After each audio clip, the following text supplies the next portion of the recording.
Hey everybody, it's Matt with Copper Owl Coins, and today I've got my youngest son with me for Christmas. We got him a 50 state and District of Columbia territorial quarter folder. This one has both the Philadelphia and Denver Mint collections, and as you can see, we're doing pretty good. We're down to the last page, looking for a few that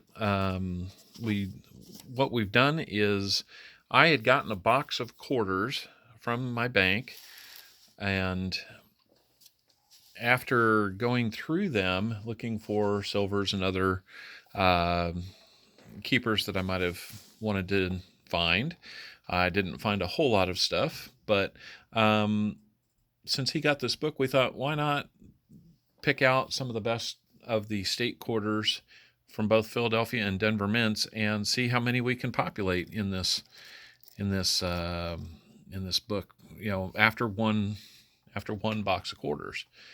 So what we are down to here is we're looking at the Oklahoma Philadelphia minted one. As you can see, we've got a real nice one for Oklahoma Denver. So let's look for the Oklahoma Philadelphia. I was able to trim the options down to these four. And so what I'm going to have is my son come in and pick the one he thinks is the best. So why don't you go ahead and do that, buddy?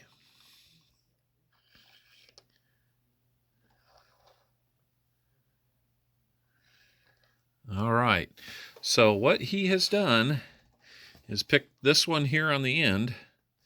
And let's just kind of look those over and see what we think. That one's got a little bit of grime on it. That one's got a little grime on it.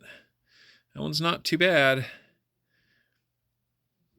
That one probably does look like the best overall. He really likes the shiny ones. So what we're going to do is grab this one by the edges as much as we can. And place it as we'll vertically as possible. Place it in there as best we can. And what we're going to do, normally you're supposed to get one of the edges down in there and it should push in. Now, these aren't the proof coins or even what I would call, high mint state. So I'm not going to worry too much about putting a fingerprint on these. There are a few in here that I would not touch, except for white gloves. So what we do not touch as much. is we get in there and push it in, and now it has a home in our book. And maybe someday we'll find one that upgrades that, but for now, that's what we've got. So I'm going to pick up these extras, move them to our growing discard pile. Most of those will go back to the bank. But one thing I can show you that I did find during the hunt was this Arkansas coin.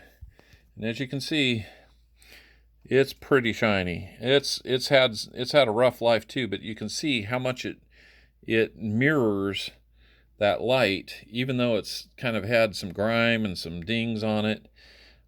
And if we can see, yep, you can see clearly right there. That is an S Mint Arkansas quarter from 2003. You can see the way that reverse catches the light as well. That's just a beautiful coin, and because it's from it has an S Mint mark from San Francisco during this run of the statehood quarters. That means it is a proof. And it's the only proof we found out of that whole box of about 2,000 quarters. And as I found out, shiny coins are not proof coins. Proof coins are special, and their backgrounds are kind of like a mirror, but everything else is just like normal. That's right. They were struck a little bit differently than the business strikes that we normally see. Now, the one on the right is a 2020 Salt River Bay. That is a business strike, and you see it has a lot of the same qualities, but just look, even with a little bit of grime, the difference between that one that's a business strike and very clean, and one that's got a little bit more of the life on it. that wasn't meant to be out in circulation with this Proof Strike. It's like if you can just definitely see a big difference there. It's like if they took glass and they put it on top of the coin, but only in certain places. So it could be a mirror. He really likes those shiny ones. So let's move on to do the New Mexico Denver Mint, and we'll set those out.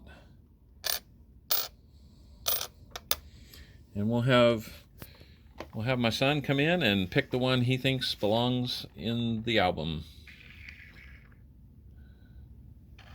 What he does is he gets down and kind of looks at how well they reflect light, and bases it on how dirty they are, or if they have any scuff marks on them. So he has weeded it down to this example. And you know what? The only reason it's that one is because the other one that looked just like it had a few more scratches. That's a good decision then. When you get down to like two of almost the exact same coin, you have to base it on which one has less damaging. That's right. That's called condition, right? Mm-hmm. Okay, I think that one has the best condition of the bunch. A little bit of luster to it. So we're going to go ahead and pick that one out. Right now I'm going to pause, and we'll be able to come back and do more of a recap at another time.